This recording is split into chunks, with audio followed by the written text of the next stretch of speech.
Hey everyone, I hope everyone out there is doing well today. It's another scorcher here in Montreal. For those of you who haven't been here before, my name is Derek Royden. I usually write a regular article every week for a website called Nation of Change. You should definitely check out the site.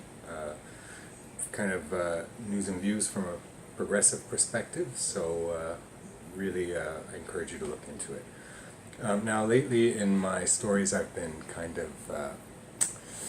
covering more depressing topics, so I thought today we'd cover something that, although this is still kind of depressing, at least we're dealing with morons, so we can make fun of them, which is always great.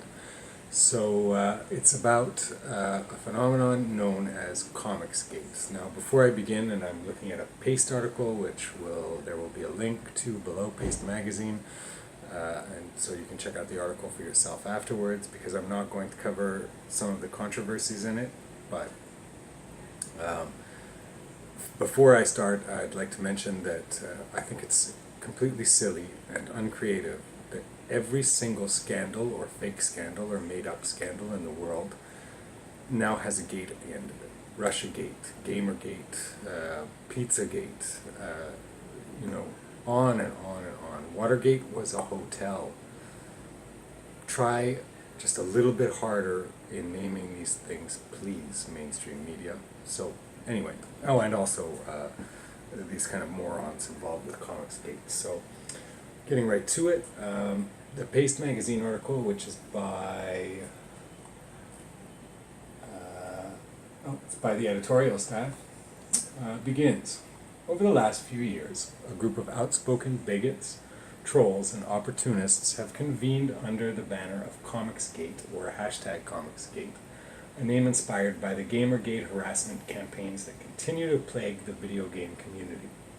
The stated goal of Comicsgate is to make comics great again by harassing marginalized creators on YouTube and Twitter. It's unclear what Comicsgate pretends to think it's doing, but engages in concerned trolling to pass itself off as a genuine movement to improve the sales of mainstream monthly comics, which, in Comicsgate's eyes, have been damaged by forced diversity and liberal politics. We're not going to waste time rebutting this, because you can't win an argument with someone arguing in bad faith.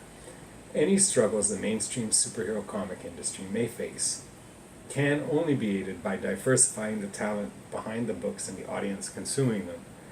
To believe otherwise is ridiculous. Doubling down on a specific dwindling subset of consumers will only hasten the slide into irrelevancy, and this is of course obvious and true. Comicsgate's most visible personalities include a rabidly transphobic, self-published creator who believes himself unfairly shut out of the mainstream industry, and a former A-list superhero artist with a long history of online bullying and harassment. We're not going to name them here because they don't deserve the publicity, and we don't deserve a legal headache. I won't name them either.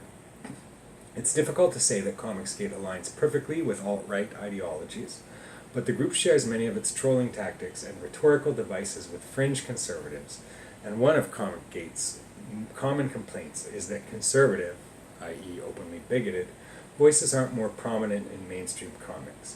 At least two outspoken right-leaning creators with successful runs at Marvel and DC went on bigoted Twitter rants in the last year, cried censorship when they faced backlash, and parlayed the attention into successful crowdfunding initiatives. When angled the right way, it seems that being shut out of mainstream comics can be very lucrative for the men of Comicsgate. And it's interesting because so much of this alt-right discourse is based on the idea that it's just all about free speech. But free speech also implies that I have the right to criticize what you say.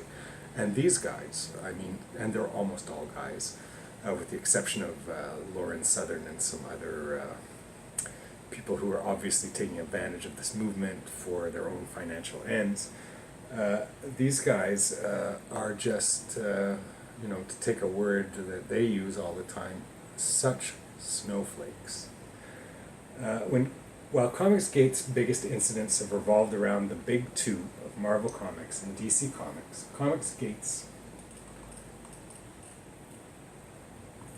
Comicsgate routinely harasses independent cartoonists of color, trans creators, queer critics, and anyone else in the comic community who doesn't conform to the view of who should be making, reading, and discussing comics. This didn't start with Comicsgate harassment of female Marvel employees drinking milkshakes. There was actually an incident on Twitter where some of the women who work at Marvel Comics got together and had a milkshake and then tweeted out a photo of this, which is pretty much the most innocent thing in the world, but was portrayed by these alt-rightists, I guess, just these Comicsgate morons, as somehow a conspiracy to ruin comic books.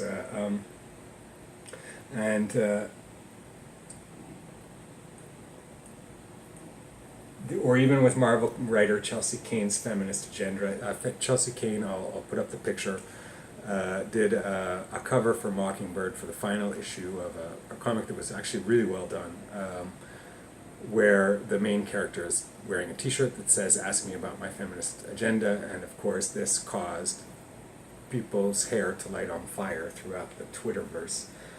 This has been going on for years, before the label of Comicsgate struck. Marginalized creators, whether they publish independently or through Marvel and DC, rarely have any choice in engaging with Comicsgate. If the group catches wind of you, you can face everything from Twitter harassment to doxing and death threats. The straight, cisgender, and typically white men who still make up the majority of mainstream comics industry, on the other hand, usually have the privilege to pick and choose when they address Comicsgate. That brings us to this weekend's events. Basically, they go on to talk about something that happened, another Twitter incident, where the wife of a deceased cartoonist, Darwin Cook, Marcia Cook, basically a lot of these Gamergaters tried to take Darwin Cook, expropriate him, I guess, I'm not sure if that's the right term, but take his name after he's deceased and say that he would have totally approved of their moronic behavior. I'm using the word moron a lot. They're just so stupid, these people. And they went on to basically claim that they knew the mind of Darwin Cook better than his widow, which of course just makes them appear even more stupid. As with the Chelsea Cain and Make Mine Milkshake stories before it, the attacks on Marcia Cook's character were finally enough to trigger reactions from a large number of mainstream comics professionals, from Jeff Lemire to Bill Sinkovic, sorry if I pronounced that wrong, to Tom Taylor, whose condemnation of Comicsgate became something of a viral tweet. Fans, pros, and retailers copied and pasted Taylor's tweet for word to show solidarity. Unfortunately, not all of Taylor's words were well chosen, and they go on to describe his tweet, basically saying, and this is what the tweet said: "I believe comics are for everyone. There's no excuse for harassment. There's no place for homophobia, transphobia, racism, or misogyny in comics criticism." The argument that the editorial writers at Paste make is that